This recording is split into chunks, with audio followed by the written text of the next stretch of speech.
Hello, ಇವತ್ತು weather ಸಖತ್ತಾಗಿತ್ತು evening. So ಕ್ವಿಕ್ಕಾಗಿ ಒಂದು plan ಮಾಡಿದ್ವಿ, ಲೇಕ್ ಹತ್ರ ಹೋಗಿ ಟೀ ಕುಡಿಯೋಣ ಅಂದ್ಬಿಟ್ಟು. ನಾನು ಮೆಣಸಿನ್ಕಾಯಿ ಬಜ್ಜಿ ಮತ್ತು ಆಲೂ ಬೋಂಡ ಮಕ್ಕಳಿಗೆ ಅಂತ ಮಾಡ್ಕೊಂಡು ಬಂದಿದ್ದೆ. ಫಸ್ಟು ಈ ಲೇಕ್ ಹತ್ರ ಹೋದ್ವಿ.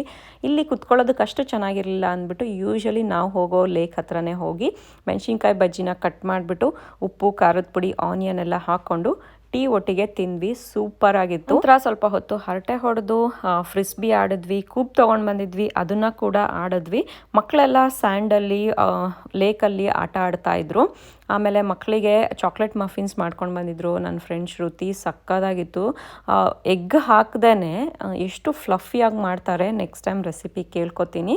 ಅದಾದ ನಂತರ ನಾವು ಮಂಡಕ್ಕಿನ ತೊಗೊಂಡು ಬಂದಿದ್ವಿ. ಆನಿಯನ್ನು ಟೊಮೆಟೊ ಹೆಚ್ಕೊಂಡು ಕ್ಯಾರೆಟ್ ಕೂಡ ತುರ್ಕೊಂಡು ಬಂದು ಮಸಾಲ ಮಂಡಕ್ಕಿ ಮಾಡ್ಕೊಂಡ್ವಿ. ಆನಿಯನ್ ಪಕೋಡ ಕೂಡ ಇತ್ತು. ಮಸಾಲ ಮಂಡಕ್ಕಿ ಒಟ್ಟಿಗೆ ಆನಿಯನ್ ಪಕೋಡ ಮತ್ತು ಕಾಫಿ ಟೀ ಎರಡೂ ತೊಗೊಂಡು ಬಂದಿದ್ವಿ ಫ್ಲಾಸ್ಕಲ್ಲಿ. ಬಿಸಿಯಾಗೇ ಇತ್ತು. ಆಮೇಲೆ ನಾವು ತುಂಬ ಹೊತ್ತು ಅಲ್ಲೇ ಟೈಮ್ ಸ್ಪೆಂಡ್ ಮಾಡಿದ್ವಿ, ಕಾರ್ಡ್ಸ್ ಎಲ್ಲ ಆಡಿದ್ವಿ. ಆಮೇಲೆ ಚಳಿ ಸ್ಟಾರ್ಟ್ ಆಗಿಬಿಡ್ತು. ಹಾಗಾಗಿ ಅಲ್ಲಿಂದ ಹೊರಟ್ವಿ. ಇದಾಗಿತ್ತು ನಮ್ಮ ಈವ್ನಿಂಗು. ಈ ವಿಡಿಯೋ ನಿಮಗೆ ಹೇಗೆ ಅನಿಸ್ತು ಅಂತ ಕಮೆಂಟ್ ಮಾಡಿ. ಇಷ್ಟ ಆದರೆ ಲೈಕ್, ಶೇರ್ ಆ್ಯಂಡ್ ಸಬ್ಸ್ಕ್ರೈಬ್ ಮಾಡಿ. Thank you for watching my video. See you in my next vlog. Bye.